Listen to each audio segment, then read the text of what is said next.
You should go watch Twisters after you make summer chicken cutlets. Honey, I think it's just Twister. No, it's Twisters. No, it's Twister. No, it's Twisters. Place your bets, people, right now. Because I know the internet new is one on my or the side. old one? The new one. Oh. I said coming out. Oh, whatever. That's my rebuttal.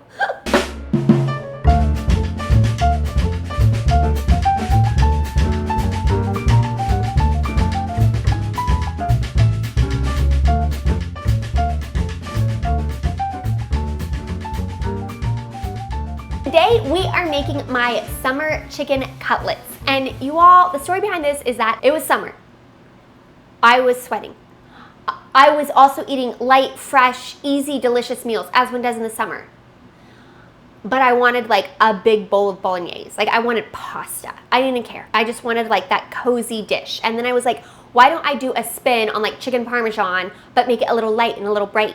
And that's what we have here, our summer chicken cutlets. This dish is light and bright because it has some lemon juice in the marinade, but it's still cozy because it has Parmesan cheese and marinara. And what we're gonna do with this recipe is the least. We're literally gonna do the least because it is summertime, and for summer cooking, I want to do the least. We're using store-bought marinara. We're using already pre-grated Parmesan cheese. Literally, wherever I can cut a corner, I'm cutting a corner because I just want to be sitting down eating my summer chicken cutlets in the 80-degree heat. Let's start by prepping our chicken. I have 2 chicken breasts here. The recipe in my cookbook calls for 3. This package came with 2, so here we are. We're just gonna go ahead and fillet these, and that is because I want even cooking. I think one of the biggest lies told to home cooks is that they can cook really juicy chicken breasts on the stovetop. What are you talking about? Do you see how thin this is down here? And how thick this is? This is not evenly cooking. This is not gonna evenly cook. For this to be fully cooked, this is gonna get dried out and not delicious. Okay, we've been sold lies. Okay, we're not cooking with those lies. Now that I have debunked a major lie, where's Mythbusters? This is how we're gonna prep our chicken. We're actually gonna fillet it so that we have even thickness of our chicken. I just put my hand right there, and my hand is on top of the chicken, okay? So the knife is not gonna hit it. And then you just kind of try to find where you think the middle is, and you run your knife through your chicken. And then I kind of like to pick it up and just make sure that we're getting some nice even slices. Here we go. That's gonna cook much better. Now we just have to set up our breading for our chicken. You're gonna have 3 dishes. This one is going to be the flour mixture, this is gonna be the egg mixture, and this will be the panko and Parmesan mixture. I like to set them up in the order that the chicken is gonna be dipped in. We have 1 cup flour in here. I'm gonna add a tablespoon of salt, Diamond Crystal Kosher salt. If you're using Morton, you might wanna back it up to about 1/2 or 3/4 of a tablespoon. We're also gonna do 2 teaspoons of freshly cracked black pepper.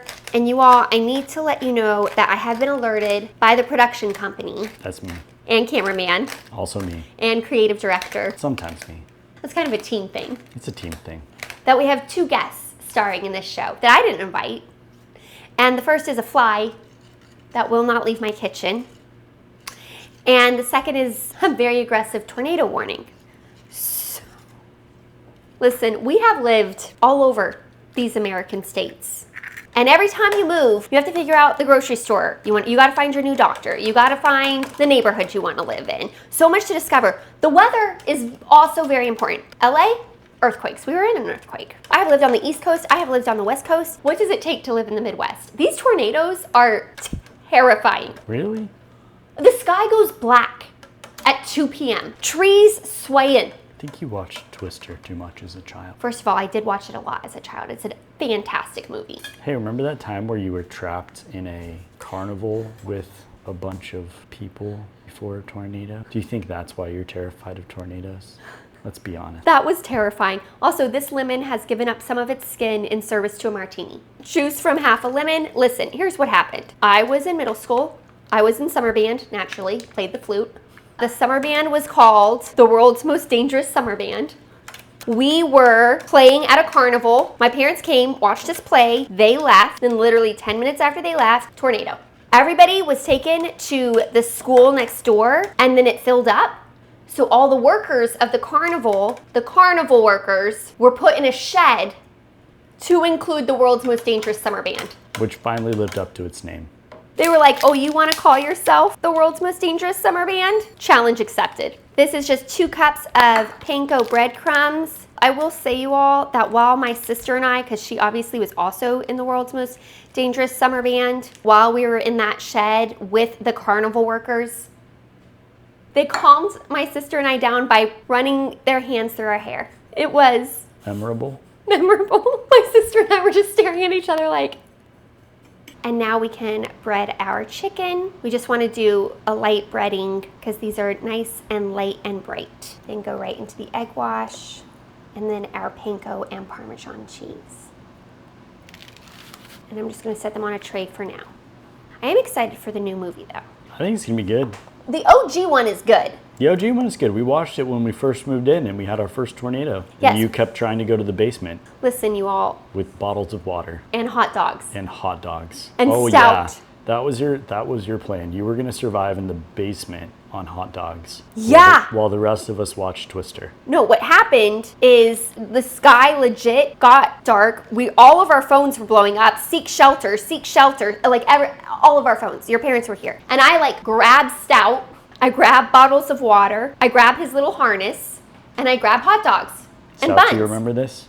Stout, mommy was ready to save your life, and I would today too. And as I'm running around grabbing everything to go to the basement, you all are standing at the very large windows watching the sky turn from very pleasantly sunny to absolutely black. The trees are bending. Then I, unfortunately, casually was like, hey, have you all seen Twister? And I was shocked when you said you hadn't. You all started watching Twister while I remained at my post, which was at the opening of the basement with my hot dogs, my water, and stout. I have my cast iron brazier over medium-high heat. I'm gonna add some oil. I like using this one because it can go straight into the oven, and I think I can get all of these chicken breasts in there. Can she do it? My oil is nice and heated. I have my hype man. I am gonna fit all these chickens in there. Is it happening? I believe in you.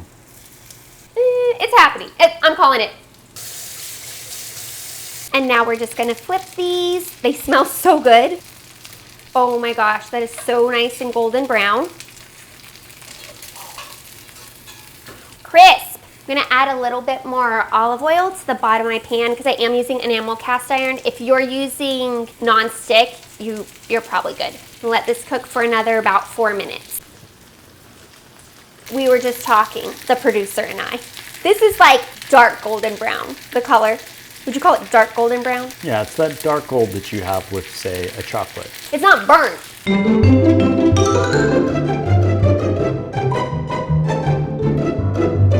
Burnt is black. This is a deep, crispy, golden brown. And she sticks by it. And I stick by it. I'm gonna stick by my chickens. So we're just gonna flip these. I'm so good at flipping, you all. Delish. See that fly? Nope. Uninvited guest. Oh my gosh, it smells so good. Like fried chicken and Parmesan cheese. My chicken is done. I am actually gonna flip it one more time because I want the extra golden brown side to not be in contact with the heat anymore as we put it under the broiler. Pro tip. PGB, extra golden brown. Extra golden brown. You love things that are extra. I love things, and listen, you all, these are gonna be crispy. Those look perfect. I'm gonna just add a nice, generous, I did that. Good job, Brie.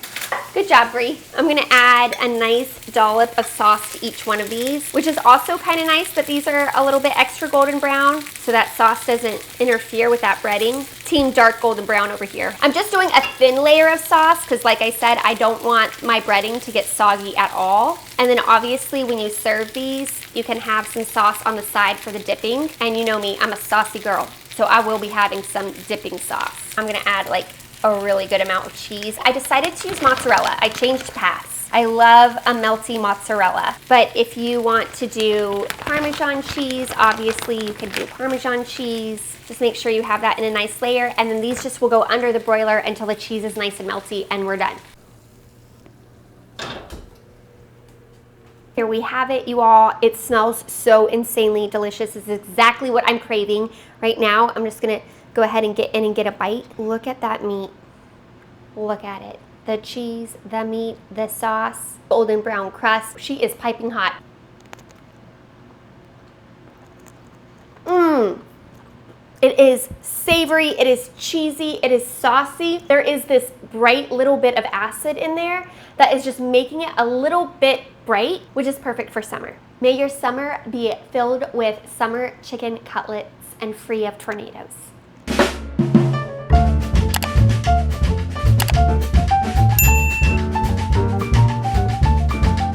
Why watch versus warning? Can we not be more clear? In a state of an emergency, am I gonna be able to think, like, what is the difference between a warning and a watch? Can we not be more clear?